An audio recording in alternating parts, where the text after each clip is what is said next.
Hey everyone, this is Andy Melbuff, and in this video we're going to take a look at the new geometry tool that's available as part of the Desmos platform and how teachers and students can use some of these basic items to explore geometry. So our first step is to get into and locate where this geometry tool is. So I've got a blank browser page here, and I'm going to go to desmos.com. This is where typically we would go to find their graphing calculator along with other tools. And this page is a little bit been revamped since summertime now. So over here on the upper right, there's now the option to explore geometry. So I'm going to open this geometry tool. And this looks a lot like the graphing calculator that we are familiar with and that have seen for numerous years, except now this canvas over here doesn't look like just a graph, but rather it allows us to put some different things in it. So before we get started, I want to encourage you to either sign up for a free account or log in. Once you have this free account, any of these geometry tasks that you save can be accessed again, can be shared with students. So it's a great thing to be able to have an account. So I'm going to go ahead and log in. I typically sign in with Google. So I'm all logged in now. It shows my first name here. So the first thing we want to explore is the two parts to this page of what you're seeing. Over here on the left are what I would call the expression boxes. These are things that we've seen before in the Desmos graphing calculator, and they function a little bit differently here. And over on the right is what we would call the graph canvas. So I'm going to start with the graph canvas in this video, and these are tools available to us that we can go ahead and choose. So one of the first things I might pick is the point option. Now you'll see a little triangle here next to this. I can choose point or midpoint. I'm going to just start with point. We'll come back to midpoint later. And it says click down here to construct. So basically I can go anywhere on this canvas and I can click and it creates a point. Now I'm still using this point tool, so Desmos is expecting me here to click another spot. So I'm just going to click 3 different points there. Now if I want to stop clicking points and adding points, I can simply go up here to this select arrow and choose select, and now I'm not in the point creation mode anymore. Now with these points, I can actually move them around. And so this is great for student manipulation and some other options available with these points. For example, I can click on this first point P, or this first point here, this darker purple one now when I hover over it, and I have some options. I can delete it if I don't want it anymore. I can hide it if I don't want it visible to students.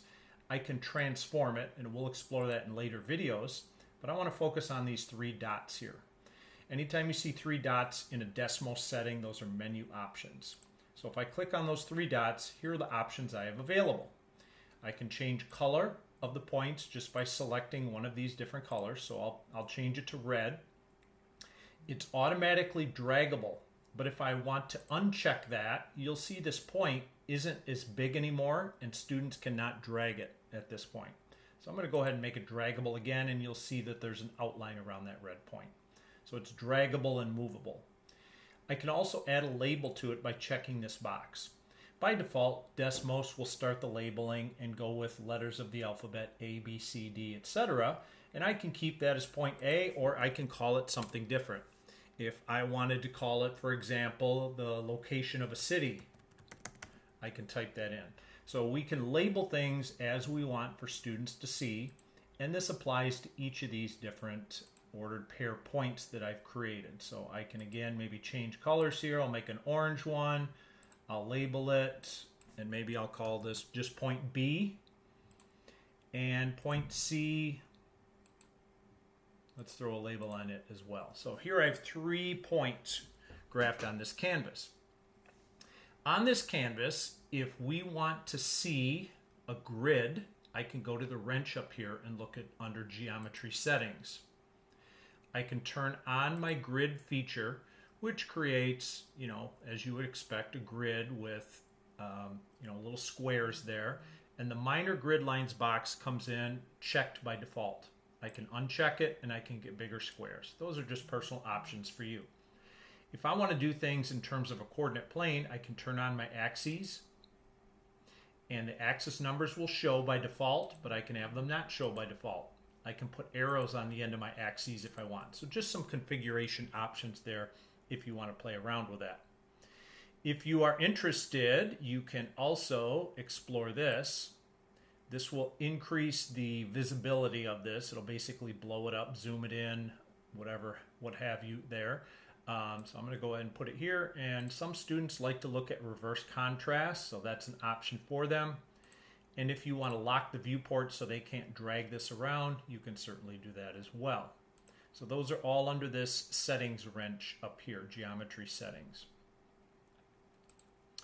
Now from these points, I can do some other things. So besides the point tool here, right to the right of it looks like a line tool, and it's actually related to lines, things related to lines. So we have several items there. I'm going to click segment. So I can draw a segment and I can use my existing points. I'm clicking on Detroit and I'm going to point C, and that creates a line segment from Detroit to point C. I can do this as many times as I'd like. And if I want to just create a line segment outside of the points I'd used earlier, I can just choose random locations and draw. Now, I'm still in line segment mode, so if I want to change that, I have to click a different feature here or choose the select tool. Now, when I choose the select tool, I can go back to things I've already created, and points that are movable, I can go ahead and move them.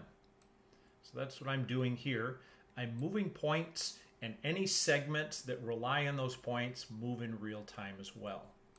So we can again create some exploring options for students based on what we want to do. So we've now added points, we've now added line segments. I can also add some other features that are similar to line segments. For example, a line. A line, and you can see the little image here to the left of it, is going to be just like the segment except it's unending. So if I choose the line tool, I can drop a point anywhere I want, and I need a second point to create my line. Now as I start dragging away, you'll see my line being created. So I can drop this second point anywhere I want, or I can go right through an existing point. So I'm going to choose this existing point right here. And again, I want to get out of my line creation tool, so I can click back on the select tool. And now any manipulation by these points changes things associated with them. So I'm dragging this point here, and it affects my line segment that I created earlier, as well as the new line I've just created here. And any points that are part of those lines or line segments will influence them as well. So some other features besides segment and line is I can draw a ray, I can drop a point, and then moving away from that. Now this ray is basically, I think of it as a half a line. It's got an ending point, it's got an unending point somewhere up here, but this would be considered a ray. Similar to a ray is a vector. And I'm going to create a vector. I'm going to drop a point just to the left here and drop a follow-up point. Now to me, this vector is similar to the ray, but it shows an arrow here, so that's nice, and students can manipulate vectors in terms of angle and direction and things like that, as well as lengthening the vector to increase magnitude for those of you that work in those areas. And again, all of these things I've created, and this picture's getting a little cluttered looking, I can select any of these features. So I just clicked on this vector I created, and I can go to these three dots and I can apply my customization. Maybe I want this vector to be orange, so I can click on that to change it to be orange. Maybe I want the terminal point of this vector to also be orange, and the initial point of this vector to also be orange. So I have some customizing options, some style options to configure my geometric figures here. So I'm going to click this back arrow here to get out of my style menu, and I'm going to go back to my drop down menu here. Well, we haven't seen parallel and perpendicular yet. So these are a little more sophisticated, but I think they'll make sense intuitively to you. I'm going to select parallel. So what I need to do is I need to select an object to be parallel to. So I'm given some directions up here. Choose a line to be parallel to. And it doesn't have to be technically a line. It can be an array, it can be a vector, it can be a segment, any of those. So maybe I'm going to pick this first segment over here, and you can see as I hover on it, it gets a little thicker.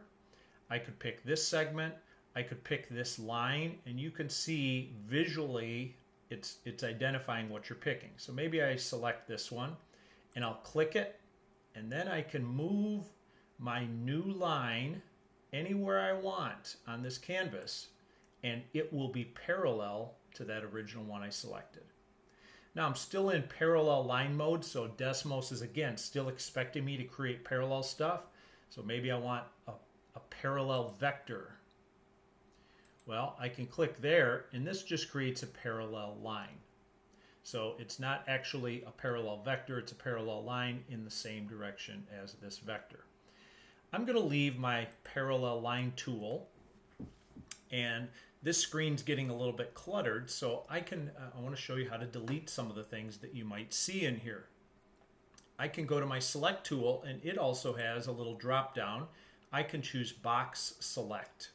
So I'm going to choose box select, and what that allows me to do is create a rectangle encompassing things that I want to do something with. So I selected all these things here, and I can choose the trash can to dump them. So these disappeared right here. So now my screen's a little less cluttered. So let's go back to the perpendicular tool. Choose a line to be perpendicular to. Maybe I want to choose Detroit to C, that little line segment. And I can choose to draw this wherever I want, and it's going to be perpendicular to this segment that goes from point Detroit to point C. Now some of you are probably thinking, well, we work with kids and perpendicular bisectors. So that's where we can use the midpoint option. So I'm going to go under point, this little triangle, and go to midpoint. And any place I have a segment, I can locate a midpoint. So here are two segments, and as you can see, Desmos is kind of prompting me, here's where your midpoint goes. If I go over here, I can't do that because this is an unending ray. This is a vector that also is unending. So I have to use a line segment for a midpoint to work. So I'm going to go ahead and pick, well, I'll pick the line segment from Detroit to C again, and I'll just click. So what that creates is a midpoint right there. And now, leaving the midpoint tool, I can go to perpendicular. I want to choose a line to be perpendicular to. I'll pick this line segment from Detroit to point C, and I'll locate the point right at the midpoint. So now I've created a perpendicular bisector for the line segment that goes from Detroit to point C. So that's going to wrap up this introduction to the new Desmos geometry tool. We just took a look at some of the basic graphing tools right up here.